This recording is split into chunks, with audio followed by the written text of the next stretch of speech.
Angélique, merci beaucoup de nous accueillir ici à Marmande au sein de Nextin Group. Vous êtes aujourd'hui directrice des sites et vous êtes Gadzart, Bordeaux 200. Alors, Nextin Group en quelques mots. Alors Nextin Group, c'est un rassemblement de sociétés implanté sur 4 pays, donc principalement la France, mais aussi la Roumanie, la Pologne et le Maroc.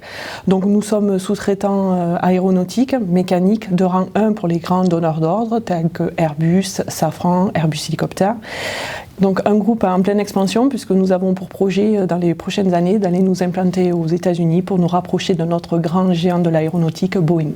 Alors ici on est sur le site historique du groupe. On y fait quoi ?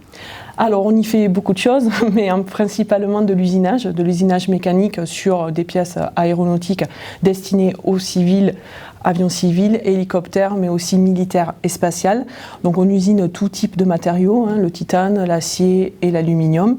Mais en plus on a quelques métiers, procédés supplémentaires, complémentaires à l'usinage, que sont par exemple la soudure faisceau d'électrons, l'équilibrage de pièces destinées aux hélicoptères, ainsi que du traitement de surface pour pouvoir compléter la fabrication de nos pièces. Dans la visite de l'usine que vous avez réservée, on a été étonnamment impressionné par un système informatique qui est digne du 4.0. Alors le 4.0 c'est un bien grand mot, tout le monde en parle.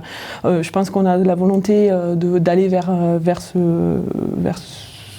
ce projet-là. On est en avance, on fait beaucoup de choses.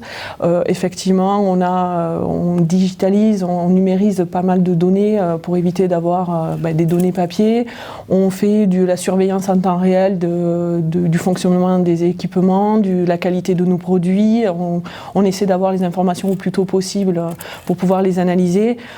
De là à parler de 4.0, on en est un peu loin, mais effectivement, il y a aussi des projets de robotisation qui sont en cours, qui seront développés courant de l'année prochaine, en 2020. On a aussi dans l'idée de pouvoir faire de la transmission de savoir entre opérateurs par des casques virtuels qui permettraient de pouvoir transmettre une compétence d'un ancien à un nouveau. Il y a beaucoup de projets.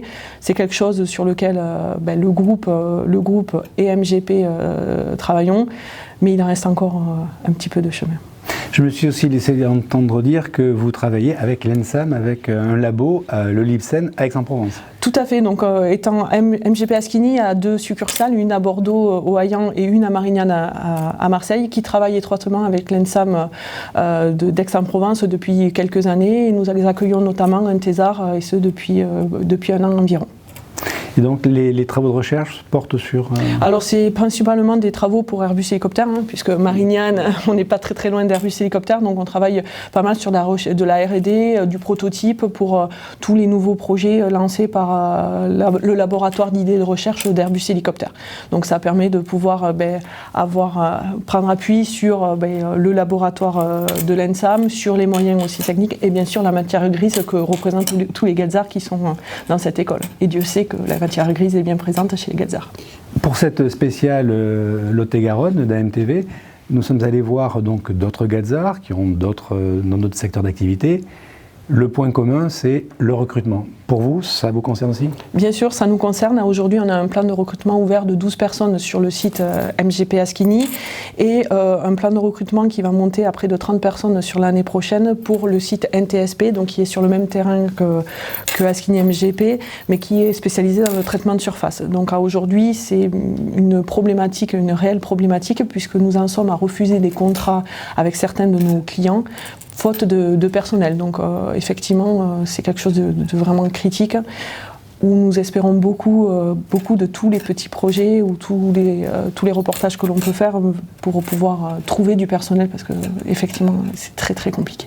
Alors c'est du personnel opérateur, c'est... Alors c'est un petit peu de tout, mais donc en détail, nous cherchons des gens pour l'industrialisation, donc un programmeur, un méthodiste. Nous cherchons aussi des opérateurs. Nous sommes actuellement en recherche de 6 opérateurs. Nous cherchons aussi des contrôleurs, puisqu'une fois les pièces fabriquées, il faut les contrôler. Donc nous cherchons un opérateur Tridim, MMT, un contrôleur manuel. Nous cherchons une personne à la qualité aussi. et ensuite des gens, plutôt des manutentionnaires.